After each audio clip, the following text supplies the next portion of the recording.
मैंने 100 D2C brands का data देखा जो पिछले 2 साल में बंद हो चुके हैं। सबका रीज़न अलग था। किसी को इन्वेस्टर नहीं मिला, किसी को फंडिंग का इश्यू था, किसी को मार्केट स्लो लगा, किसी को मार्केट में कॉम्पिटिशन ज़्यादा लगा। बट जब क्लोज़ली मैंने एक चीज़ एनालाइज़ की, एक चीज़ कॉमन थी। ज़्यादातर ब्रांड्स ने कभी 1 करोड़ रेवेन्यू क्रॉस ही नहीं किया। अगर आपने अभी बिज़नेस स्टार्ट किए हुए 6 मंथ्स टू 2 इयर्स हुआ है और आपने भी 1 करोड़ रेवेन्यू टच तक नहीं किया अब तक, तो ये वीडियो आपके लिए है। एक पैटर्न समझते हैं कि 2018 तक सिर्फ 300 D2C ब्रांड्स थे इंडिया में, लेकिन 2026 तक अभी हमारे पास 11,000 से भी ऊपर ब्रांड्स हैं। और एक सर्वे के मुताबिक ज्यादातर D2C ब्रांड्स ने अब तक 1 करोड़ रेवेन्यू भी क्रॉस नहीं किया है। या तो उनकी ग्रोथ स्टॉल हो जाती है, तो फंडिंग का इशू आता है, या तो कुछ ना कुछ इश्यूज आके वो कभी भी 1 करोड़ रेवेन्यू तक पहुंच ही नहीं पाते। सिर्फ 2% ब्रांड्स है इंडिया में जो 150 करोड़ रेवेन्यू प्लस तक पहुंच चुके हैं, एंड बाकी तो अब तक शुरू भी नहीं कर पाएंगे। तो लेट्स एड्रेस द प्रॉब्लम कि why are brands not able to reach that 1 crore revenue mark. उसके पहले क्या होता है कि वो रेवेन्यू तक पहुंच ही नहीं पाते। There are 3 reasons to this. Reason 1, everything for everyone. जब नए ब्रांड्स आते हैं तो फाउंडर्स ये सोचते हैं कि मुझे सबको टारगेट करना है। मैं अगर नीश डाउन करूंगा तो मैं किसी को भी प्रॉपर्ली बेच नहीं पाऊंगा और इवेंचुअली मेरा ब्रांड ग्रो ही नहीं होगा। And that is the mistake कि अगर आप एक ब्रांड फाउंडर हो या फिर आप एक D2C ब्रांड के फाउंडर हो और अगर आप सोच रहे हो कि नहीं, मुझे सबके लिए अपने प्रोडक्ट्स बनाने, मुझे सबके लिए एड्स चलानी है, मुझे सबके लिए मैसेजिंग करनी है, सबके लिए मेरी मार्केटिंग होनी चाहिए, everyone, when you do things for everyone you do it for nobody. That is one thing which you should remember. So the very first thing is कि आपको niche down करना है। आपको एक पर्टिकुलर लेवल, एक particular चीज, एक particular direction में ही आपको बेचना है। अगर आप सबको बेचते रहोगे तो आपको जो कस्टमर्स है उनको फील ही नहीं होगा कि ये जो इंसान है या जो ये ब्रांड है, ये फाउंडर ने जो स्टार्ट किया है, ये मेरे तक फील ही नहीं हो रहा, क्योंकि वो सबके लिए बना है, वो मेरे लिए नहीं बना है। जो नए ब्रांड सक्सेसफुल होते हैं उनके पास एक क्लियर रोड मैप होता है कि उनको पता है उनकी कस्टमर्स कौन है, क्या डायरेक्शन में जाना है उनको, और किन लोगों को अट्रैक्ट करना है, किन लोगों को अपना कस्टमर बनाना है। और ये स्ट्रैटेजी एक स्पेसिफिक डायरेक्शन के साथ वो डेफिनेटली बहुत कम टाइम में अच्छा स्केल लेके आ जाते हैं। और इससे दो फायदे होते हैं, क्योंकि आपका प्रोडक्ट है, आपका सर्विस एक ही जन को अट्रैक्ट करेगा, तो आपके चांसेस ऑफ ग्रोथ ज्यादा होंगे। And secondly word of mouth से भी बढ़ेगा, क्योंकि वो लोग दूसरे लोगों को मिलेंगे। एंड सिंस वो आपका प्रोडक्ट जो इतना स्पेसिफिक, इतना नीश डाउन है कि अगर उसने मुझे हेल्प किया तो मैं डेफिनेटली, मैं जिसको जानती हूँ मैं उसको बताऊंगी कि you can use this product, use this service, use this brand, because वो मुझे काम किया है। तो अगर आप स्पेसिफिक टारगेट को ऑडियंस करोगे, यू विल डेफिनिटली विन। तो जितना छोटा और शार्प आपका मैसेजिंग और आपका डायरेक्शन है, उतने ही जल्दी आप 1 करोड़ रेवेन्यू तक पहुंचने वाले हो। Reason 2, spending before validating. नए फाउंडर्स का सबसे पहला इंस्टिंक्ट ये होता है, चलो और एड्स चलाते हैं और मार्केटिंग करते हैं और पैसे डालते हैं ताकि और सेल्स आएंगी,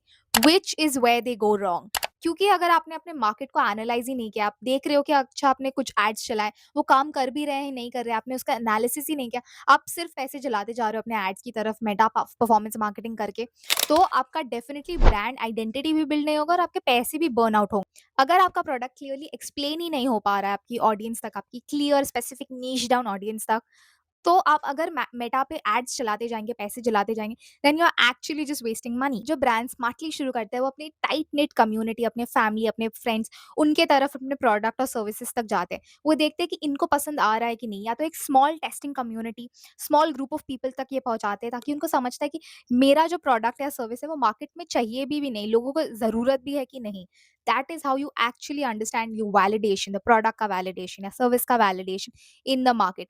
एंड ऑल्सो मेक श्योर कि आपका जो वेबसाइट है, it is not at all confusing. Make sure your website is clear, clean and very simple, ताकि कोई भी कस्टमर आपके वेबसाइट पे लैंड करे, यू दे नो कि मुझे क्या चाहिए क्या नहीं चाहिए, and everything is very much clear and not confusing. अगर आपके प्रोडक्ट में लोग ऑर्गेनिकली इंटरेस्टेड है, वो खरीदना चाहते हैं, तभी आपको अपने एड्स की तरफ या मेटा एड्स की तरफ पैसे लगाने चाहिए, क्योंकि आप अपने ग्रोथ को फिर सिर्फ एम्पलीफाई कर रहे हो। अगर आप नहीं ऐसा टेस्ट करोगे तो डेफिनेटली आपकी ग्रोथ भी नहीं होगी और आप पैसे भी जल्दी बर्न आउट हो जाएंगे। इसीलिए काफी ब्रांड्स 1 करोड़ रेवेन्यू तक पहुंच ही नहीं पाते, क्योंकि वो टेस्टिंग में अपना सारा पैसा गवा देते हैं। Reason 3, no system to follow up. ये सबसे साइलेंट स्टेज है और अर्ली स्टेज पे एक्चुअली बहुत ज्यादा नुकसान देता है आपको। जब ब्रांड छोटा होता है तो हर एक व्हाट्सएप मैसेज एक लीड इंक्वायरी बन सकती है।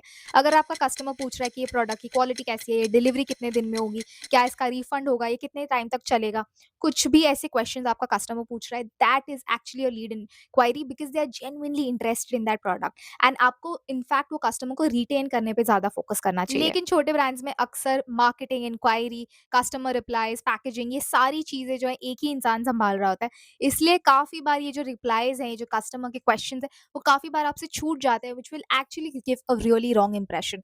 And that's why you need an automation tool. That is where you help AI, you integrate AI into your business, ताकि आपका वर्कफ्लो बहुत ही ज़्यादा स्मूथ एंड एफिशिएंट रहे। क्योंकि जब आपके पास 50 से 100 ऑर्डर्स आ रहे हैं पर मंथ, एंड अगर आप उसमें से 10 टू 15 इंक्वायरीज मिस कर रहे हो, तो आपका एक्चुअली बहुत बड़ा chunk of percentage of revenue of business आप एक्चुअली उसको छोड़ रहे हो पीछे। और बड़े ब्रांड्स इन इंक्वायरीज को मिस करने को अफोर्ड कर सकते हैं क्योंकि उनके पास वॉल्यूम है। बट छोटे ब्रांड्स के लिए 10-15 इंक्वायरी एक्चुअली काफी ज्यादा ग्रोथ और काफी ज्यादा पैसा ला सकते हैं into your business. And that can be one of the reasons, क्योंकि ब्रांड्स जो छोटे ब्रांड्स है वो कभी 1 करोड़ पहुंच ही नहीं पाते। तो अगर आपका ब्रांड अभी 1 करोड़ तक नहीं पहुंचा है, तो सोचिए कि कहीं आप भी सबके लिए प्रोडक्ट बनाने की कोशिश तो नहीं कर रहे। जब एक स्पेसिफिक ऑडियंस के साथ शुरू करना चाहिए था, या बिना वैलिडेट किए सीधा एड्स में पैसा तो नहीं लगा रहे आप।